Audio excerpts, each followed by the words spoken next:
Señoras, señoras, buenas. Estamos nuevamente aquí con ustedes en este programa Venga Charlemos. Hoy, desde la casa de un personaje supremamente importante en el municipio de Río Negro, la casa del señor Jairo Tobón. Con él vamos a charlar cosas muy interesantes sobre un personaje también muy importante de la vida política de la nación, como es el general José María Córdoba. Pero antes de empezar, déjenme preguntarle al señor Jairo Tobón, ¿quién es Jairo Tobón? ¿Dónde nace? Nací a mucho orgullo de Río Negro. Mi padre me fue encaminando lentamente dentro de los caminos que él había recorrido: la historia, el periodismo, la literatura, las bellas artes. Mi padre hizo parte de una escuela de pintura que montaron en Río Negro los hermanos Luna, unos payanejos bohemios que montaron aquí su tienda de campaña y fundaron una academia de la cual hizo parte mi padre junto con don Ricardo Rendón Echeverri, padre de Rendón Bravo, el caricaturista. Ahí también hubo otros distinguidos personajes de aquí, entre ellos don Juan José Botero, que también recibió clases de pintura.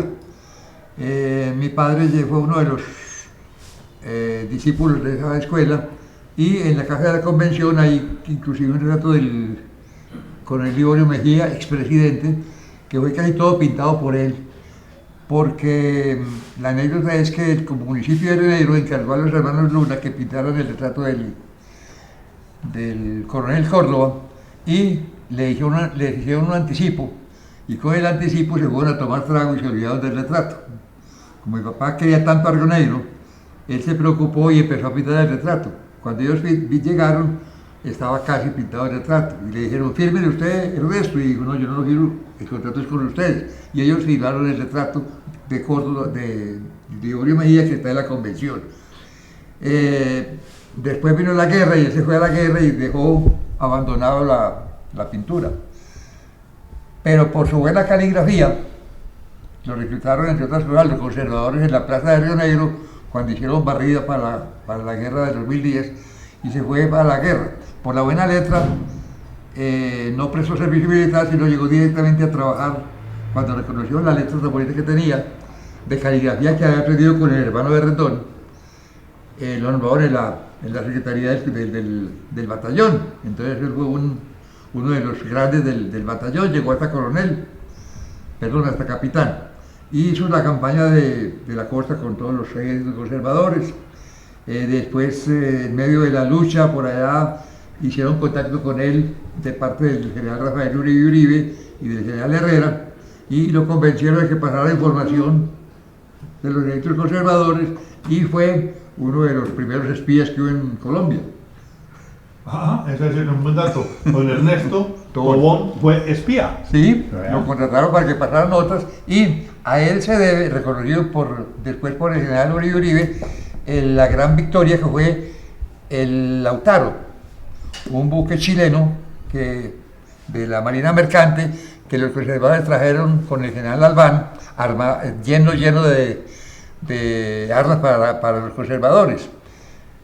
Mi papá planeó todo el ataque, y en 24 horas pintaron un buque, lo disfrazaron, un buque de guerra de aquí, lo disfrazaron de mercante, al contrario, y lo entraron a la bahía de Panamá, y cuando estuvieron cerca, descargaron todas las baterías al buque lleno de armas, y fue la carnicería más horrible. Fue el golpe más duro que le pegaron a los conservadores en la costa. Uy, bravo eso. Bueno, esa es esa primera parte de su vida. ¿Hace sus estudios dónde? Estudié aquí en Río Negro. En la Julio Sanín. En la Julio Sanín, el bachillerato, y después fui a Tunja, ya terminé el bachillerato allá.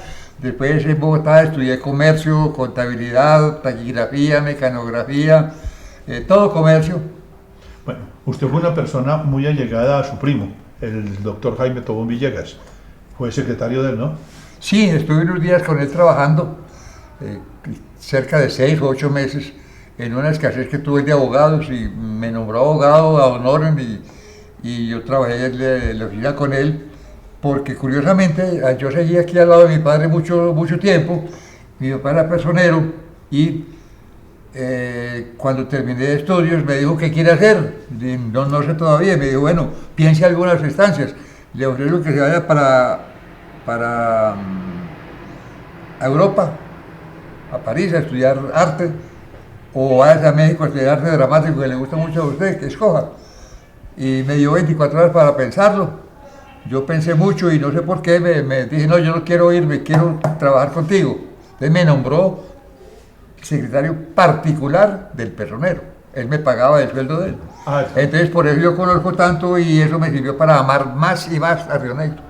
Y al lado de Jaime Tobón le tocó vivir en Bogotá me tocó mucho él, dimos muchas batallas juntas, la del 9 de abril. No tanto, no, la del 10 de mayo tumbando a la dictadura conservadora y después tumbar del 13 de junio y después el 10 de mayo para tumbar a Rojas. En esa estuvo también usted metido.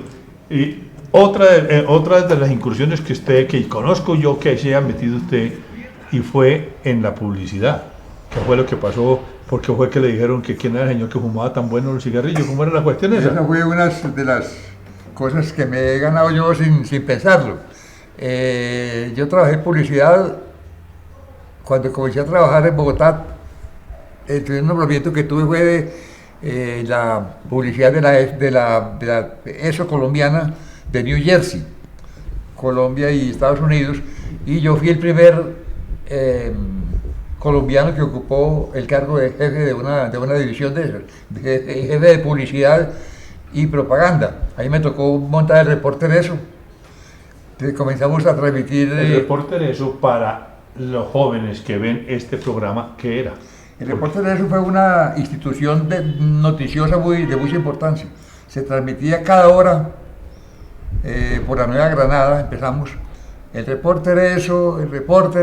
Que en Montecristo decía que le corten eso, que le corten exacto. eso. Exacto. Entonces, ese fue una de las banderas mías en la ESO colombiana y de ahí seguí en publicidad. Lo de Marlboro fue después cuando estaba en Publicidad Toro, que me tocó manejar como ejecutivo de cuentas, me tocó manejar la publicidad de Marlboro que importaba don Camilo Sáenz.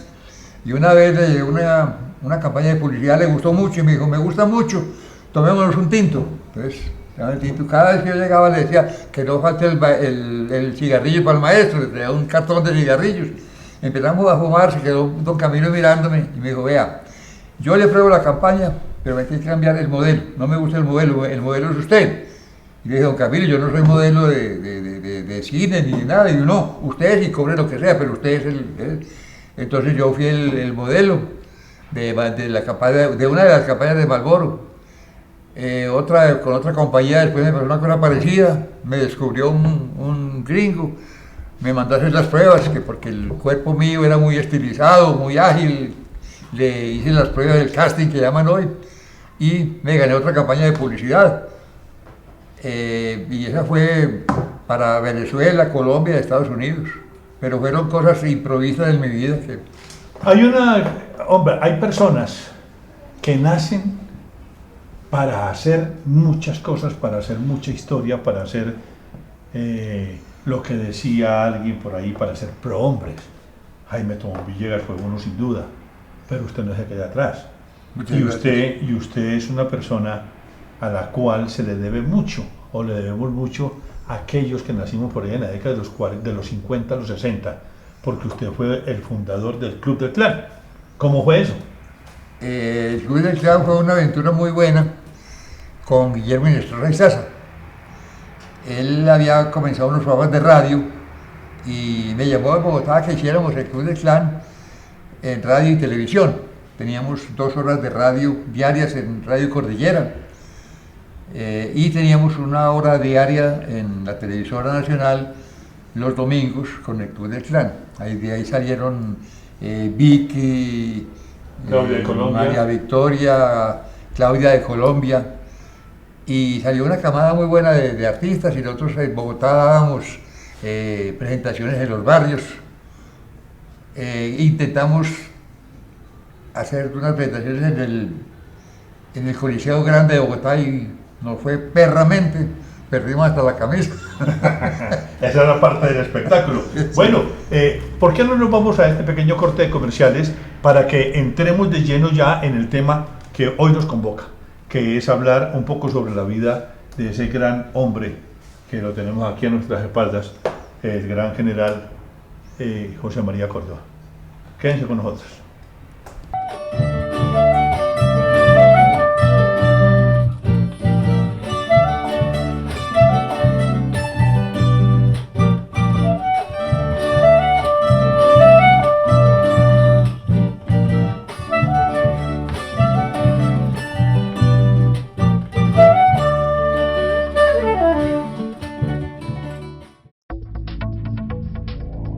Recuerda seguirnos en nuestras redes sociales.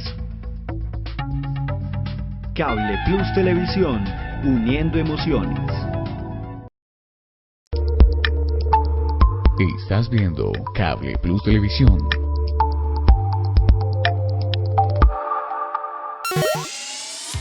Perturbar las elecciones es un delito.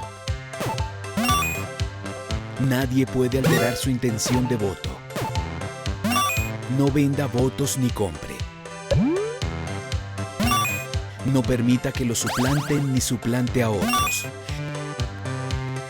Inscriba su cédula y vote en su lugar de residencia o trabajo.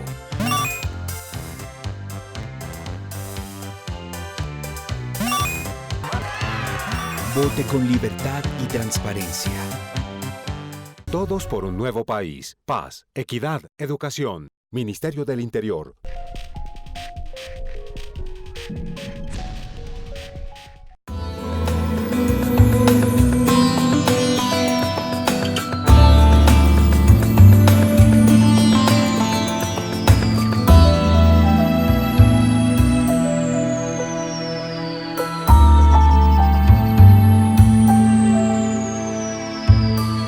Estás viendo Cable Plus Televisión.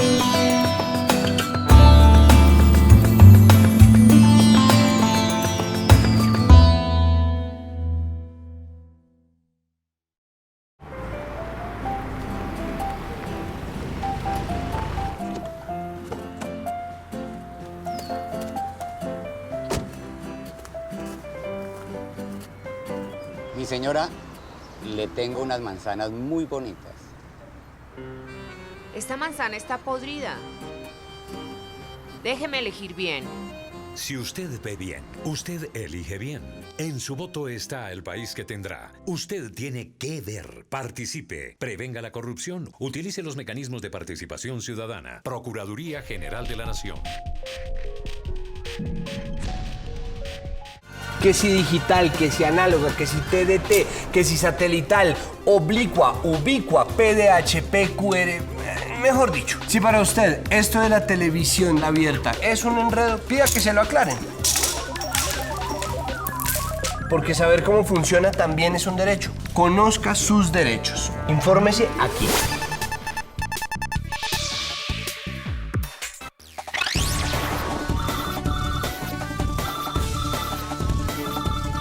Televisión abierta y gratuita para todos.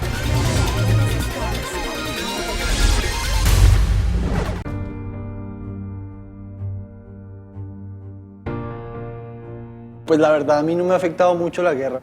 Tal vez a través de periódicos y noticieros. Los grupos armados entraron al pueblo.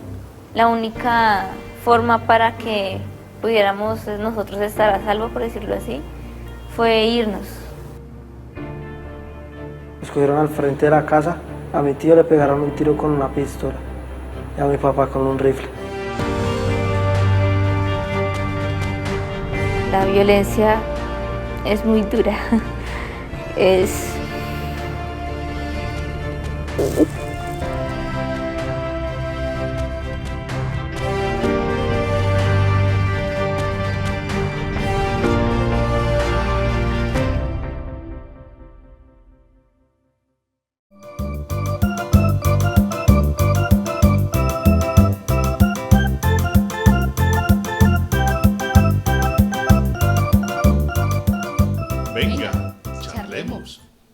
Regresamos a este programa de Venga Charlemos hoy con el señor Jairo Tobón.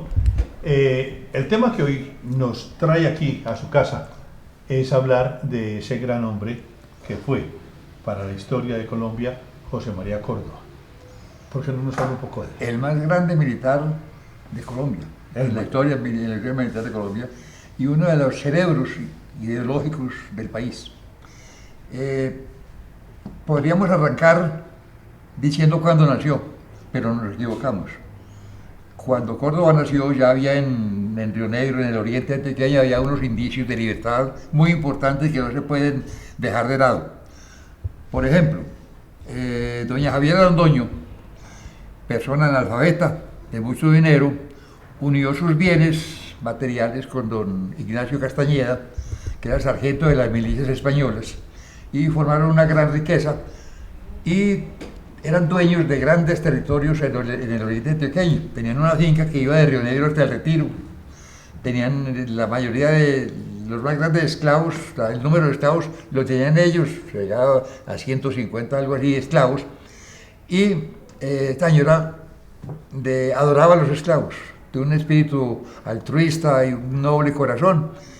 Los quería mucho, les hacía fiestas, les tuvo profesores de música, importó instrumentos para que aprendieran a tocar, les enseñaba ella misma baile, andaba descalza como ellos muchas veces en su vida, recorría de aquí al Retiro a pie o a caballo de la misma forma, tomaba chocolate con sus esclavos en la puerta de su casa en la plaza de Río Negro, que a propósito parece que era la maestranza y no la casa que se dice que ocupaba, parece que era la si con Álvaro Arteaga hemos llegado a esa conclusión de que siendo la rica mayor que había en Río Negro, ocupara una casa de un solo piso. En cambio la maestranza fue construida con 2 pisos y ahí vivieron personas muy importantes. Ahí vivió la familia de Aranzazu. De Juan de Dios Aranzazu. La familia él vivió ahí. Juan de Dios Aranzazu nació en Río Negro. No en La Ceja. No, el Río Negro era la madre de La Ceja. La Ceja era poblado, como Concepción era poblado de Río Negro también. Ya. Entonces ahí... Entonces Gregorio Gutiérrez González también. La misma casa de Gregorio Gutiérrez González vivía aquí. Gutiérrez González vivía en el inmueble que ocupa hoy el Banco de Oriente, ahí, el que está ahí en la plaza. Donde está el Banco Santander, bueno, que era el Banco de Oriente anteriormente. En esa casa vivía la familia de él, y él nació por aquí en una finca cerquita, pero parte de Río Negro, aunque dice que La Ceja, Gregorio Gutiérrez González. Los padres de Gregorio tuvieron mucha vinculación con la vida administrativa de Río Negro, mal se manejaron con las finanzas de Río Negro y tuvieron su problema por ahí de carcelazo incluido. Es un tema bien interesante que va a tener que ser para otro programa de Venga Charlemos, porque hoy estamos hablando de José María Córdoba. Sigamos con Córdoba. Entonces, doña Javiera prendió la chispa de la libertad, la independencia de los esclavos primero, pero quedó el antecedente de que liberó a los esclavos y les dio tierra para que la trabajaran y dinero para que pudieran comenzar trabajos. En la parte educativa tuvo mucho que ver doña Javiera porque creó unas becas para las niñas pobres de Río Negro y Barranquilla. Entonces fue una iluminada que abogó por la libertad de todo el mundo. Entonces eso creó en Río Negro un malestar porque no se explicaban cómo doña Javiera, siendo tan rica, millonaria pues en su época, desperdiciaba la fortuna que eran los esclavos. La riqueza se medía por el número de esclavos que tenía, y ella los dio todos. Hizo un testamento doble con el sargento Ignacio Castañeda, que el que quedara vivo de los dos liberaba a los esclavos, y así ella lo cumplió. Sin embargo, pues ahí no faltaron los curas envidiosos de la platica y le trataron de sabotear la idea de ella de liberar a los esclavos. Hubo un pleito muy interesante que afortunadamente se conserva en Río Negro, todo ese pleito, donde se demostró que ella no estaba loca como decían los curas. Ella demostró que estaba en sus 5 sentidos. Por el juzgado desfilaron los grandes hombres de Río Negro en su época, y desvirtuaron hechos como el de que su marido lo enterró ella con banda de música, una cosa inesperada en esa época, y además en el funeral vistió saya roja. Y a la pregunta que le dijeron por qué, dijo, estaba feliz porque mi marido se fue para el cielo. Y liberó a los esclavos. Afortunadamente el testamento no lo pudieron cambiar y entonces quedó eso como un gran antecedente de la libertad. Luego vinieron el grito comunero de Río Negro, sí. Y Guarde. Guarde pertenecía a Río Negro, lo mismo que San Antonio. Hubo levantamientos en las tres partes. Dirigido por don Alonso Jaramillo, que era prácticamente él era un terrateniente, pero había un germen ya de libertad que venían haciendo y aprovecharon eso, y estaban los del Socorro también, en Santa Fe de Antioquia también hubo otros, y eso fue ayudando mucho a la mentalidad libertaria que se vivía cuando nació Córdoba en 1799. Y hay una anécdota que usted cuenta sobre José María Córdoba cuando tenía 7 años. ¿Qué fue lo que pasó? Nació Córdoba en Concepción, poblado de Río Negro. Pasaron unos meses en San Vicente.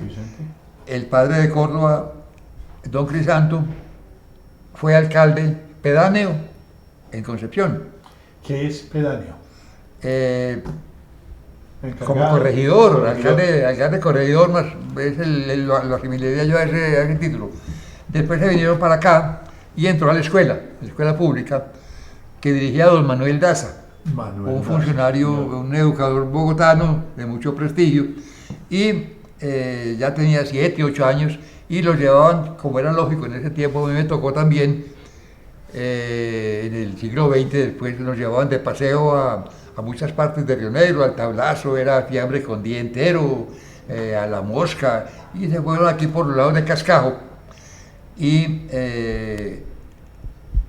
a los otros 8 días regresaron a Cascajo, al mismo sitio, hicieron ahí, y al otro día del segundo paseo estaban en la iglesia, en la escuela, cuando llegó una viuda llorando, quejándose de que la víspera los estudiantes, los alumnos, le habían matado un perro. Entonces don Manuel se preocupó mucho por ese acto y estaba ahí precisamente con él el alcalde, que era don Crisanto. Entonces les contaban el cuento del perro y filaron a los alumnos y preguntaron cuál había sido el alumno que mató el perro. Entonces salió Córdoba adelante y dijo, yo lo maté. ¿Por qué lo mató? Y entonces bajó los pantalones, mostró el fundillo mordido y dijo, es que hace 8 días el perro me mordió y a mí el que me las hace me las paga. O sea, ya se veía el carácter indómito, fogoso, rebelde, que siempre fue. Porque las rayas que hizo no es para una persona normal. Córdoba era un superdotado y, como se llama hoy, excesivamente activo. Después de eso ya, en Bogotá, se estaba gestando el grito de independencia, que no fue a la carrera, como dicen el florero, no. Él tuvo un proceso muy interesante, entre otras cosas, porque de él participaron varios rionegreros. Allá estaba el señor Saldaña, que era rionegrero, nació en la casa donde hoy es la escuela Julio Janín, Manuel Dávila y Saldaña. Estaban los hermanos Salazar y Morales, José María Salazar y Morales, estaba Zoilo Salazar y Morales, y ahí estaba también estudiando allá el que fue después coronel Liborio Mejía. Ya se había graduado otro renegrero, Juan de Dios Morales, que fue el precursor de la independencia del Ecuador, o sea que todo eso se fue moviendo. Los renegreros participaron activamente en las tertulias que hacía, tertulias que llamaban del buen gusto, donde se reunían todos con el sabio Caldas y otras personalidades de otras partes del país a comentar los libros, la literatura, los hechos que sucedían en Europa y en Estados Unidos. Y ahí fue naciendo un germen de libertad, casi todos dirigidos por riolegreros. Don José María Salazar, que vemos aquí, fue un privilegiado, sin salir de Colombia dominaba 8 idiomas, fue uno de los más aventajados alumnos. Antes del 20 de julio,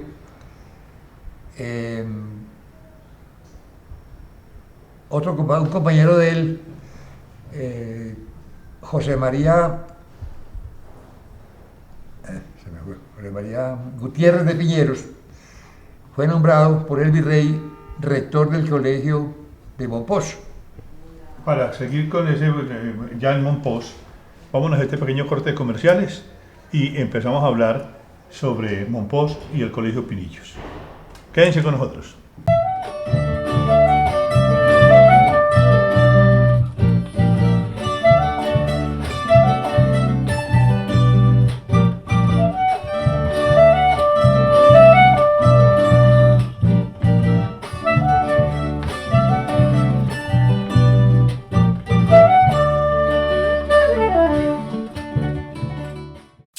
Soy periodista y realizo mi trabajo con pasión y compromiso para transmitir la información en ese enorme universo que es hoy la comunicación. El arte y la cultura son las herramientas que me dan la fuerza para defender los derechos de las mujeres en nuestras comunidades. Desde niño siempre soñé con ayudar a los demás. Por eso me hice médico. Ha sido difícil llegar hasta aquí, pero hoy me siento orgulloso. Las letras y la investigación son mi pasión. Es la literatura la que llena mi universo. Conozco el poder de las palabras. Por eso hago mi trabajo con mucho amor. Yo aporto a la construcción de mi país. La ANTV, en la celebración del decenio de las comunidades afrocolombianas, reconoce y agradece sus esfuerzos por construir un mejor país.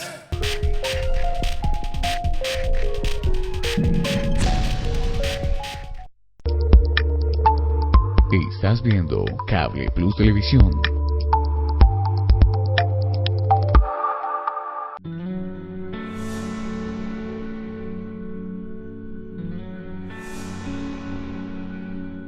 Así te ves cuando te dejas convencer de inscribir tu cédula en un lugar diferente al que resides.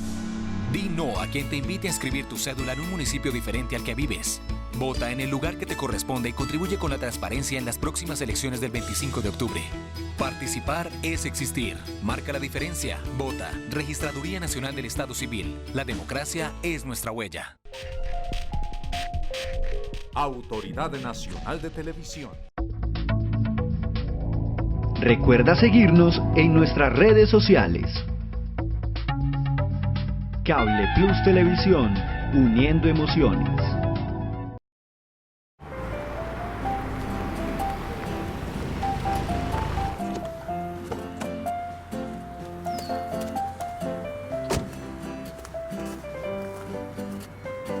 Mi señora, le tengo unas manzanas muy bonitas.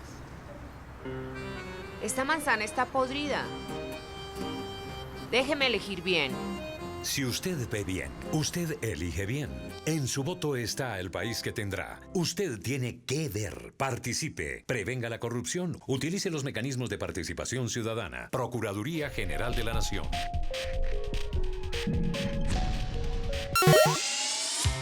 Perturbar las elecciones es un delito. Nadie puede alterar su intención de voto. No venda votos ni compre. No permita que lo suplanten ni suplante a otros. Inscriba su cédula y vote en su lugar de residencia o trabajo.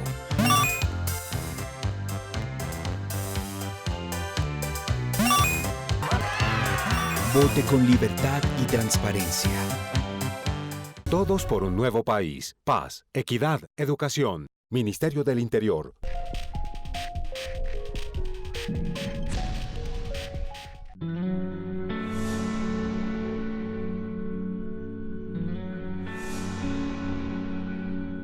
Así te ves cuando te dejas convencer de inscribir tu cédula en un lugar diferente al que resides. Di no a quien te invite a inscribir tu cédula en un municipio diferente al que vives. Vota en el lugar que te corresponde y contribuye con la transparencia en las próximas elecciones del 25 de octubre. Participar es existir. Marca la diferencia. Vota. Registraduría Nacional del Estado Civil. La democracia es nuestra huella. Autoridad Nacional de Televisión.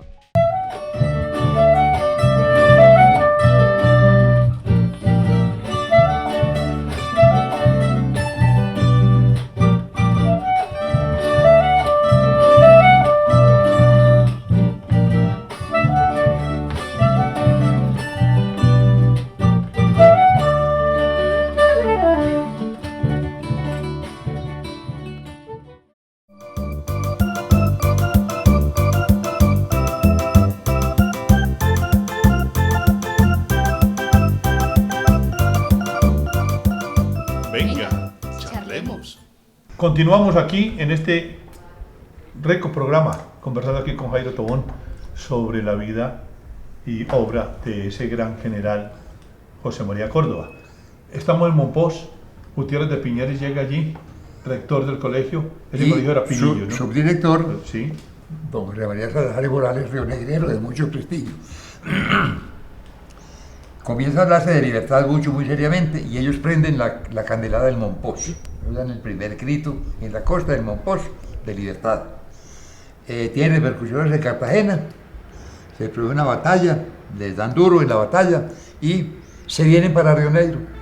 Ahí comienza un punto de Río Negro inexplicable hasta en muchas partes inexplicable, pero explicable porque aquí estaba el clima, el antecedente de los comuneros, el antecedente de Doña Javiera, y entonces comienzan a llegar aquí un montón de rionegreros que estaban estudiando y se va formando el caldero grande. Regresa Liborio Mejía, que lo nombran director del colegio de Medellín, que era hoy la universidad. Viene el sabio Caldas, viene el general Serviés, regresa Salazar y Morales, los hermanos Soldro ya estaba aquí, regresa Salazar y Morales, José María con Gutiérrez, que lo llamaban el fogoso, porque era muy animado, una oratoria privilegiada.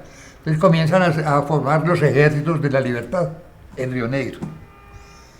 El fogoso comienza a visitar con otras personas, con Salazar y Morales, a visitar el Peñol, Guatapé, todos estos sitios de aquí, a reclutar gentes para los batallones y empiezan a entrenarlos para la guerra. José María Pino, un rionegrero también muy ilustrado, hace parte de esas enseñanzas con él. Y viene nada menos que el general Serviés. Ya estaban formados algunos batallones y viene una anécdota muy bonita, que cuando le presentan al general Serviés, el batallón de jóvenes estaba pasando revista y se extraña de ver un jovencito de 13, 14 años. 13, 14 años, y dice, ¿y cuál es el hada madrina de este jovencito? Es Córdoba, se cuadra, saca su espada, se la muestra al general y dice, esta mi general. Otra muestra del carácter que tenía José María Córdoba. A Serviés se le hace raro ese gesto y ahonda más en él y lo convierte en su hijo adoptivo. Anda para todas partes con Córdoba y comienza a inculcarle lo que es la independencia, lo que es la libertad. Comienza a enseñarle idiomas, francés, inglés, y comienza sobre todo a enseñarle las técnicas de la milicia. Por eso Córdoba fue un gran guerrillero, porque también lo fue el general Serviés. Entonces salen de aquí hacia el sur a ayudarle a Nariño, que estaba en muchos problemas en el sur del país, y ahí sale Córdoba, salen los Salazares, sale Baltasar Salazar, que se están cumpliendo 50 años ahora del colegio Salazar, él sale como el abandonado, sale Pino, salen todos los grandes de allá, sale Liborio Mejía, y en las primeras escaramuzas ya Córdoba comienza a figurar. en la primera batalla que está precisamente ahorita, se está en la academia estudiando sobre la primera batalla, que parece que no fue la batalla del Palo, que hubo una anterior donde sucedió la cosa del sombrero, una bala que le pegó el sombrero y que lo dieron por muerto. Parece que no fue la batalla del Palo, sino en una anterior, pocos días al Palo. Ahí se produce también la muerte de Baltasar Salazar, en Trasines.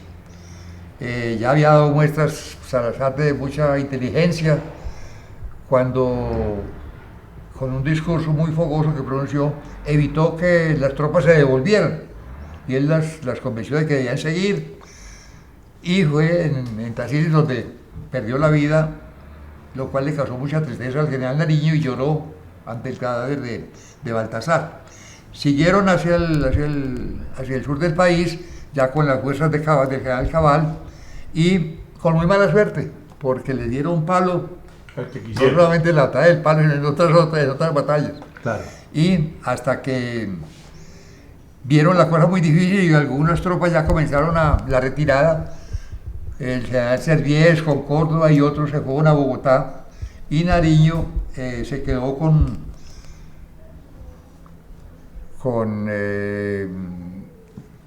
don Liborio Mejía. Don Liborio.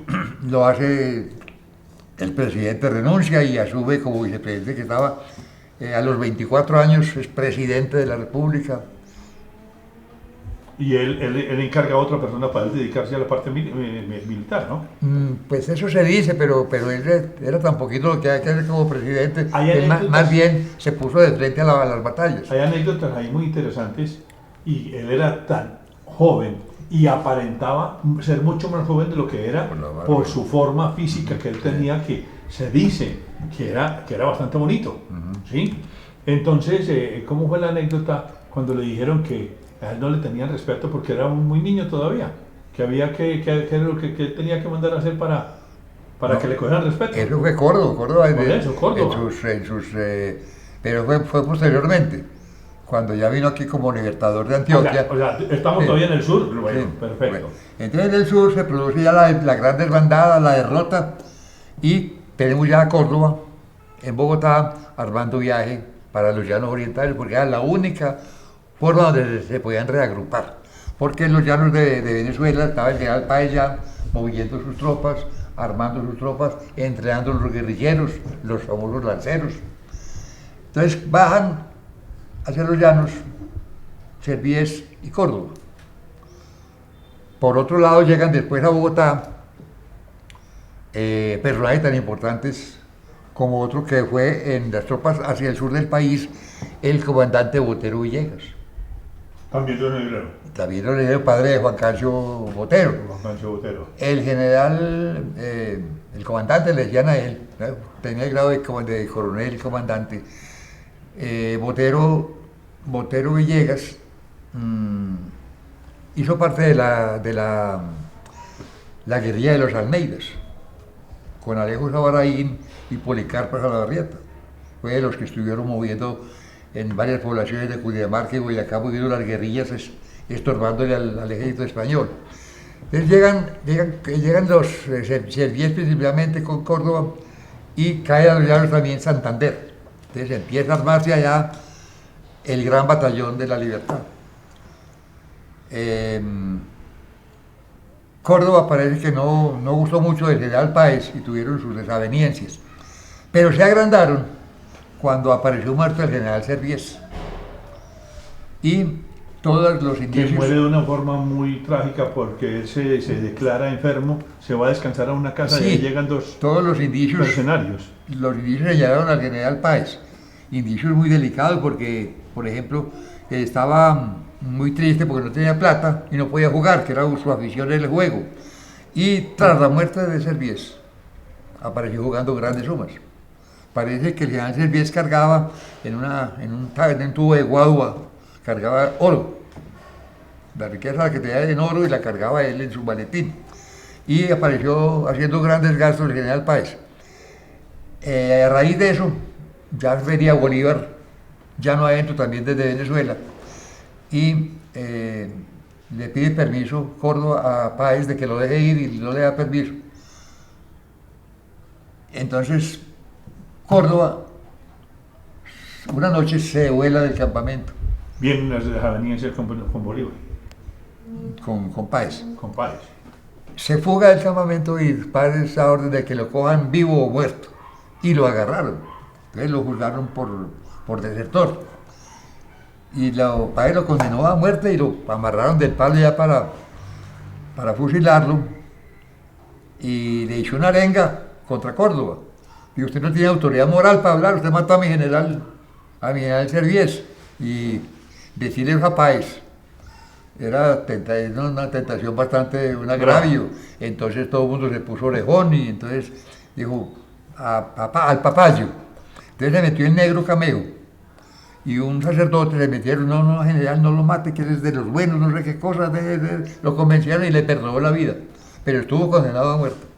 Vámonos a este pequeño corte de comerciales y seguimos con esta historia, porque ya nos tenemos que adentrar en ese Córdoba ya glorioso, ese Córdoba que llega aquí a Río Negro ya convertido grande y va a la batalla de Chorros Blancos.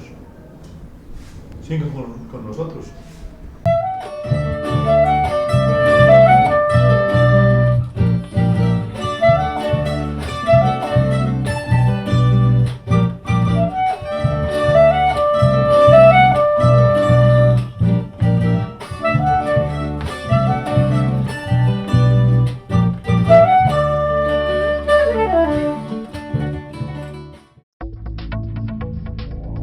Recuerda seguirnos en nuestras redes sociales.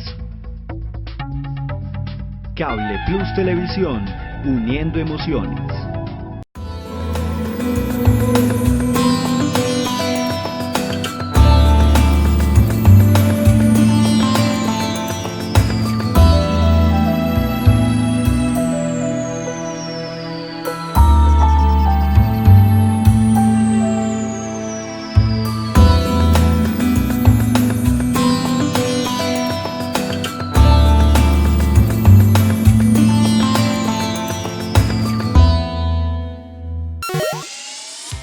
Perturbar las elecciones es un delito. Nadie puede alterar su intención de voto. No venda votos ni compre. No permita que lo suplanten ni suplante a otros. Inscriba su cédula y vote en su lugar de residencia o trabajo.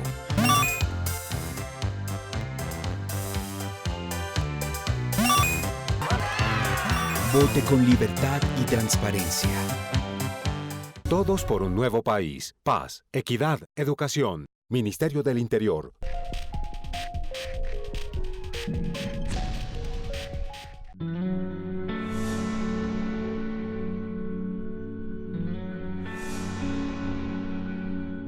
Así te ves cuando te dejas convencer de inscribir tu cédula en un lugar diferente al que resides. Di no a quien te invite a inscribir tu cédula en un municipio diferente al que vives. Vota en el lugar que te corresponde y contribuye con la transparencia en las próximas elecciones del 25 de octubre. Participar es existir. Marca la diferencia. Vota. Registraduría Nacional del Estado Civil. La democracia es nuestra huella.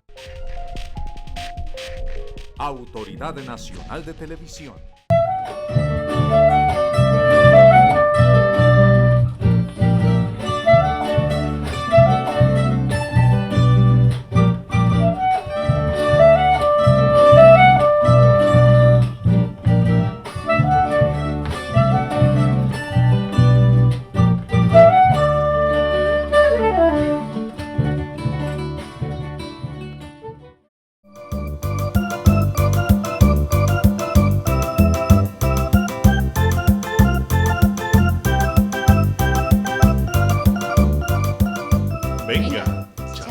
Bueno, continuemos aquí en Venga Charlemos. Y maestro Jairo, entonces el cura logra que le salven la vida a José María Córdoba. Le salvan la vida y le dan permiso de irse a buscar a Bolívar. Conoce a Bolívar, Bolívar se encanta con él, viendo su trayectoria, le cuenta quién es y le ve los ánimos que tiene. Bolívar fue una de las genialidades de Bolívar fue saber distinguir sus amigos y sus enemigos. Entonces le puso el ojo y lo puso en el comando central. En el comando central al lado de él. Se produce después el acceso al páramo de Pisba, que tiene un antecedente muy bonito. Bolívar se opuso a subir por el páramo de Pisba y Santander, Córdoba y otros militares fueron de idea de que tenía que subir por el páramo de Pisba. Y dijo Bolívar, por allá no suben ni las cabras. Y dijo, si suben las cabras, suben los hombres. Y nosotros vamos a subir por allá, quiera o no quiera. Entonces, viendo esa unanimidad, dijo Bolívar, bueno, vamos. Entonces, comenzó el acceso al páramo de Pisba, que es una de las odisías más grandes de la lucha emancipadora en toda América, comparable, dicen, con el paso de los Andes, de los ejércitos por allá. En todo caso, Córdoba lo pusieron para que estuviera en la retaguardia, porque era muy amigo de todos, lo quería toda la gente, entonces él iba ayudándole a los soldados y iban las Juanas, que hay que hablar de las Juanas, que eran las esposas, las amantes, las voluntarias de los ejércitos, las que le lavaban la ropa y la cosían. La cosían, claro. Bueno, claro. Entonces llegamos ya, después del ascenso, a Boyacá. Y comienza la apoteosis, porque todos, viendo esos ejércitos desarrapados, empiezan a darle comida y drogas y vestidos, y se arma el gran ejército de la libertad. Se suceden varias batallas importantes, el pantano de Vargas, donde los llaneros demuestran su fiereza. Córdoba tenía fama de llanero, porque con Páez aprendió, era un jinete excepcional, reconocido por Páez como un gran jinete. Suben la batalla del pantano de Vargas y pasan a la batalla de Boyacá, donde definitivamente derrotan a los españoles. Y ahí hay una pequeña cruce de intenciones, digamos así. Córdoba quería venir a Antioquia a acabar la liberación y Bolívar le dijo, como si se hubieran cruzado los pensamientos, viene Córdoba con el grado de comandante, pero también con el grado de libertador de Antioquia. Entonces él viene con las condecoraciones de los llanos del puente de Boyacá, de los libertadores de Boyacá, y viene aquí. A todas estas ya era coronel. Ya era coronel. Ascensos todos en el campo de batalla. Era coronel de 19 años. 19 no se le olvide. De llegar aquí es cuando se produce la cosa que dice, hágase sentir. Le dice Salvador, hágase sentir, porque nadie creía. Nadie creía en un muchacho de 19 años. Entonces llegó aquí y con mucha inteligencia él reconoció que no tenía habilidades para mandar administrativamente a Antioquia. Entonces nombra a don José María Restrepo, a don José Manuel Restrepo, lo nombra gobernador civil. Y como tenía fama ya de bravoncito, don José Manuel dice que no. Dice, no, tiene que aceptar y lo obliga a aceptar. Lo comunica a Santander y todos le aplauden el nombramiento que hizo. Entonces Córdoba se encarga de la parte militar y don José Manuel la parte civil. En estas y las otras se enamora don José María Córdoba de Manuelita Morales. Que entre otras cosas dicen que era de las mujeres más lindas que tenía el pueblo. En una carta de él le dice Santander, es la mujer más hermosa, la muchacha más linda que para mi gusto he visto. Es una descripción muy bonita de eso. Sí. Viene la celebración de las Navidades, hay fiestas y ferias en la Plaza de Río Negro, hay corrida de toros, y él monta el Inca, un caballo muy hermoso que hay aquí, que se lo confiscó a un español, un caballo muy hermoso, un alazán. Se pone a montarlo y seguramente con algo de tragos, haciéndose el jinete que venía haciendo de Páez, de los lanceros de Páez. Se pone a hacer cabriolas, el caballo lo tumba, lo tira contra un muro y el jovencito para el hospital. Quedó un poco de día plegado. Estuvo varios días delirando, cantando las canciones francesas de allá y dando órdenes. En todo caso, hay la anécdota de que llegaron a que se confesara y dijo, no, yo no quiero cura, tráiganme más bien unas muchachas bien bonitas. Ese era él. Ese era él. Bueno, entonces ya comienza a recuperarse cuando le dicen, mi querido amigo, viene Barleta otra vez para acá. Ya Barleta se había ido de huida de él, pero ya volvían a la reconquista. Entonces dije, no, nada, yo me voy. Y en camilla, una silleta de manos, lo llevan hasta Barbosa. De Barbosa les escribe una carta muy bonita a Manuelita, donde dice, me dicen que estoy loco. Y sí, estoy loco, pero por ti. Entonces sigue después la batalla de Chorros Blancos, que tiene una vital importancia a pesar de que no fue tan sangrienta como otras. Pero la importancia de Chorros Blancos es que si no hubiera vencido Córdoba a Barleta en Chorros Blancos, se habían vuelto a unir los dos grandes ejércitos y habían vuelto esto un sancocho de... Sí. Entonces esa es la importancia de la batalla de Chorros Blancos. Después de Chorros Blancos ya se van huyendo. Hay algunos historiadores que hablan de batalla de Chorros Blancos y dicen que eso no hubo batalla, que fue una pequeña escaramuza ahí nomás. Sí, porque la genialidad de Córdoba que atacó como era. Exactamente, los otros salieron corriendo de miedo. Les ganó de mano y como les tenían miedo, se abrieron a correr más bien. Inclusive él ve esa batalla desde un alto, lejos, donde su hermano lo coloca en esa silla donde estaba sentado y desde ahí dirige la batalla. Por eso, es una batalla que no alcanza a ser batalla. Exactamente. No había una escaramuza, pero de un gran valor estratégico, porque eso complementó la batalla de Boyacá. Y entra Yarumal y lo primero que hace es fusilar al alcalde.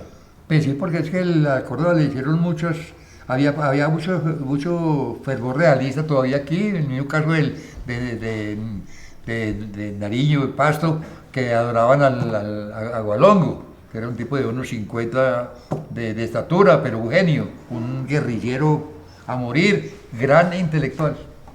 Entonces aquí en Antioquia el clero se opuso a Córdoba en muchos sentidos, y bueno, dejemos hasta ahí nomás. Pero no, porque es que hay cositas que podemos hacer unos paréntesis y hablar algunas anécdotas interesantes de José María Córdoba,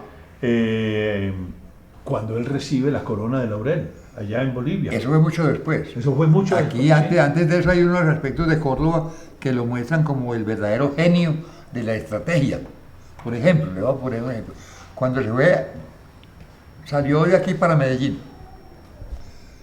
salió con 30 soldados a tomarse a Medellín, donde hay un ejército muy grande de españoles, y en Santa Elena hace una estrategia, en uno de los altos de allá la carretera da una vuelta y él comienza a mover la tropa seguido por el mismo lado, pero cambiándoles una vez a pie, otra a caballo, cambiando por pura malicia indígena, pura guerra de guerrillas. Y desde allí lo estaban viendo y salieron corriendo cuando dijeron, ahí viene Córdoba con un batallón horrible. ¿Y eran 3? No, eran 30. ¿Dando vueltas ahí? ¿Cómo sería que al otro día que llegó a Medellín,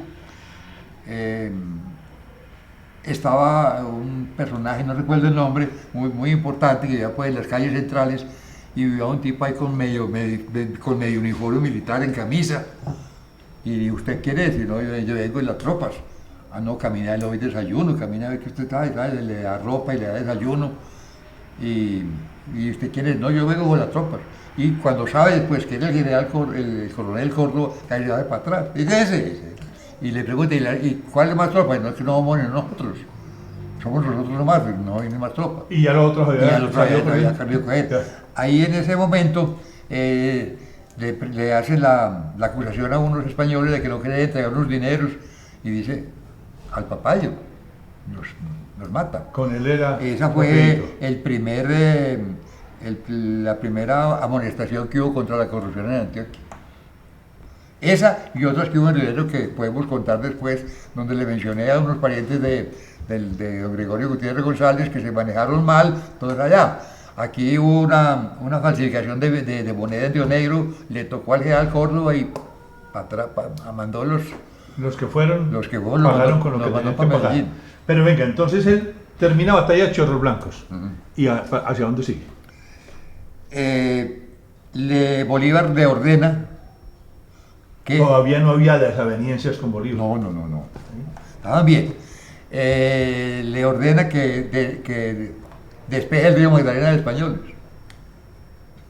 Y se va entonces por Bodegas. Por Zaragoza, por allá, ya aquí. Por el camino de Bodegas. Ahí enroló a su hermano Salvador y a otros regueros de la nueva generación, que no estaban con él la primera vez.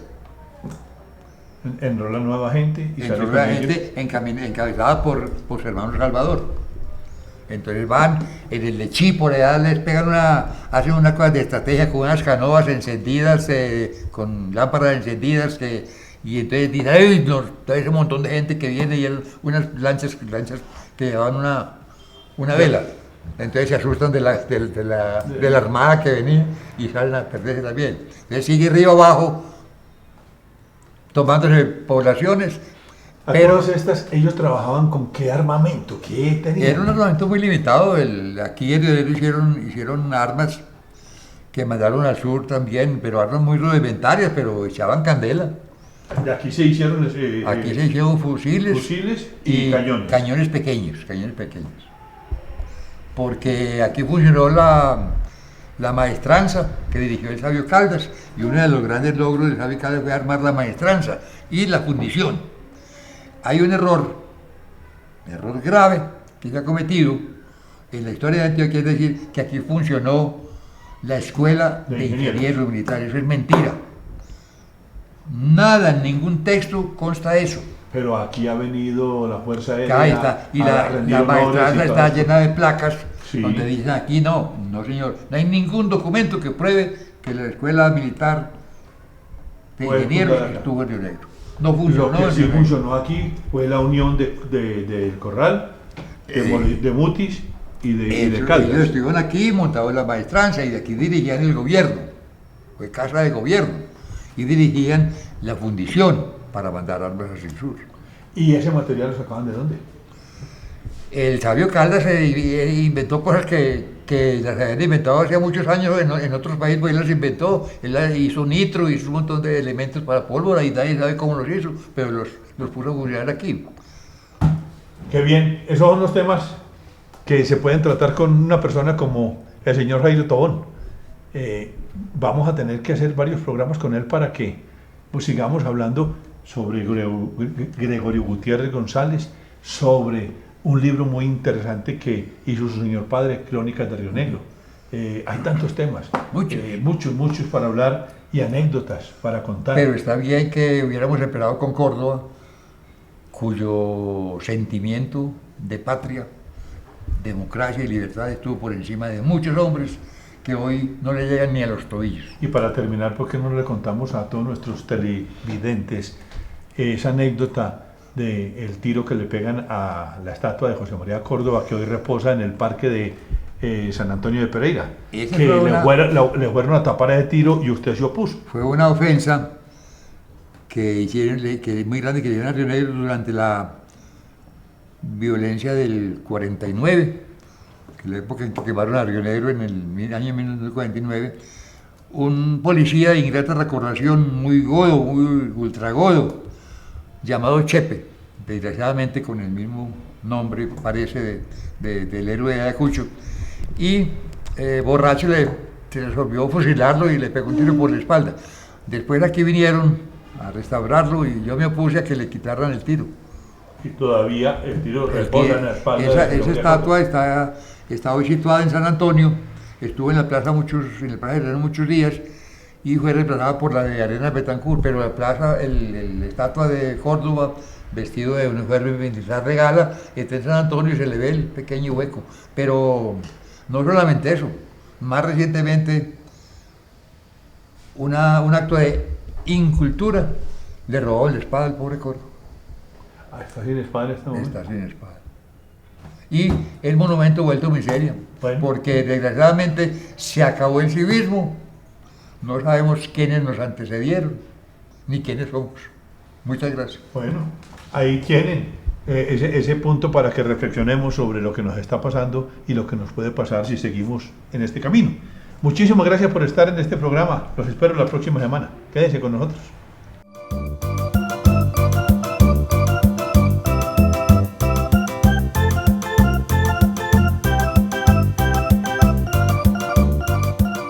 Venga, charlemos.